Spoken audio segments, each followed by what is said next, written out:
Ang tanong po dito mga kapatid, number 1, nang malaman ni Jacob na paparating si Esau kasama ang 400 na lalaki, bakit kaya natakot at nabalisa siya? Siguro ay may mga sagot na tayo dito, no? Alam niyo po mga kapatid, kung babalikan po natin sa Genesis 27, sa tulong ng kanyang inang si Rebecca, nilinlang niya po ang kanyang amang si Isaac upang makuha ang blessing na para sana kay Esau. So nung panahong yun, matanda na po si Isaac. Halos bulag na at handa na po niyang ipasa yung patriarchal blessing sa kanyang panganay na si Esau. Ngunit sa pamamagitan ng pagpapanggap po ay nakuha ni Jacob ang blessing na dapat ay para kay Esau. Dahil dito nagkaroon ng matinding galit si Esau kay Jacob at mula noon, ang pangalang Jacob became more than just a name, kundi naging identity po ito ng isang taong kumukuha ng hindi kanya. Supplanter, deceiver, manipulator. Pero mga kapatid, hindi po doon nagtatapos ang kwento ng Diyos kay Jacob. Kasi bago pa man sila nagkita ni Esau, dumaan muna din si Jacob sa sarili niya school of brokenness. Sa Haran po ay naglingkod po si Jacob kay Laban na tito niya ng 7 years para kay Rachel. Pero sa mismong wedding night, niloko po siya ni Laban. Ang binigay po sa kanya ay si Leah, yung panganay. Kaya nag-serve po muli si Jacob ng another 7 years, a total of 14 years. 14 years ng waiting, labor, emotional stretching at hindi pa doon natapos. Maging sa kanyang livelihood, dinaya din po siya ni Laban.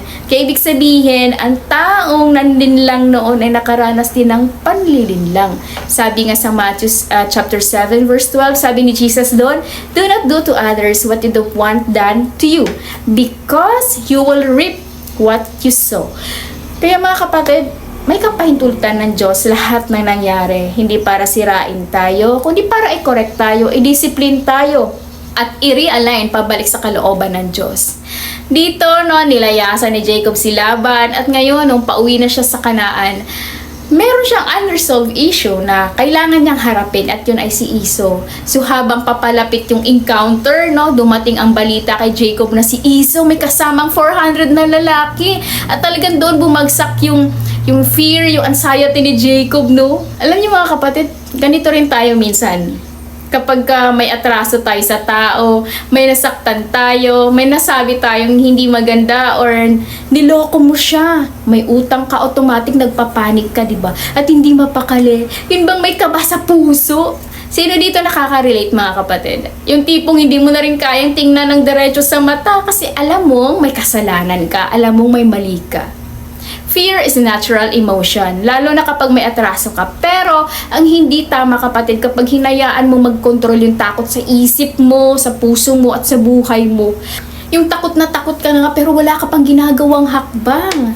Alam niyo kapatid, ang phrase na do not fear or fear not sa Bible from Genesis to Revelation, talagang lumalabas around 300 times na nabanggit.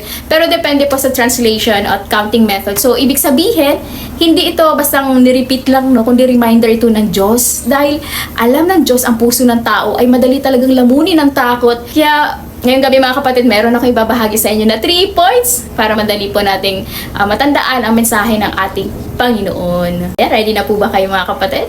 For our first point for tonight mga kapatid, pakitype nga sa comments, fullness in faith. Fullness in faith. Sabi nga po, diba, faith is not just believing, it is trusting God even when your emotions are shaking. Hebrews chapter 11 verse 6, hindi maaaring kalugdan ng Diyos ang taong walang pananampalataya sa Kanya. Given na po yun mga kapatid, lalo na sa ating mga Kristiyano, na dapat tayo pa ay we live by faith. Pero dito po natin makikita mga kapatid, how fear can paralyze a person.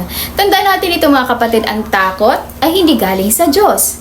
Minsan ito ay echo ng maling desisyon at unresolved actions na kailangan nating harapin at hindi dapat nating tinatakbuhan. Dahil ang natural na response ng taong may kasalanan ay takot at nagtatago.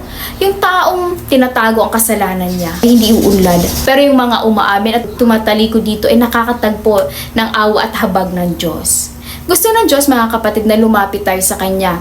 In 1 John chapter 1 verse 9, sabi doon, if we confess our sins, He is faithful and just to forgive us and to cleanse us from all our righteousness. Amen! Talagang ang Diyos natin mga kapatid, no? Gusto niya tumakbo tayo papalapit sa Kanya because He is just to forgive you. Dahil hindi naman po malupit ang Diyos natin eh. Handa siya magpatawad sa atin. Pero may iba po sa atin, ang fear nila ay hindi lang din galing sa nakaraan, no? Kundi sa future. Alin ba yun? Takot sa mga responsibilities, uncertainties, sa mga bills, sa mga araw-araw na pangangailangan. Pero tayo pong mga naligtas na po at nabago na ating Panginoong Hesukristo, hindi na po dapat tayo nabubuhay sa takot kundi sa faith. Kung meron man po dapat tayong katakutan, hindi po tao o sitwasyon, kundi ang Diyos. Pero hindi po yung fear na terror o di kaya malupit ang Diyos, hindi po, kundi with reverence and awe. Sabi po sa Proverbs chapter 9 verse 10, the fear of the Lord is the beginning of wisdom. Dito mga kapatid, nagsisimula ang tunay na wisdom, yung kind of fear na maglilid po na sa obedience. Dahil di ba kapag marunong kang gumalang sa Diyos, susundin mo siya at mas gagabayan ka po niya sa mga desisyon na gagawin mo. Hindi ka po mapapahama kasi may perfectong Diyos na nagdadirect ng steps mo. Kaya kahit may challenges at may mga enemies sa paligid, hindi ka matatakot dahil po ang Diyos ang magliligtas sa iyo. Sabi nga po sa 2 Timothy chapter 1 verse 7, for God has not given us a spirit of fear but of power, love, self-discipline. Kaya ang fear po mga kapatid, kapag surrendered kay Lord, nagiging footstool na lang po ito ng faith. Kaya kapatid, do not fear dahil may Diyos po na mas malaki kaysa kinatatakutan mo. So yun pong dahilan kung bakit natakot si Jacob.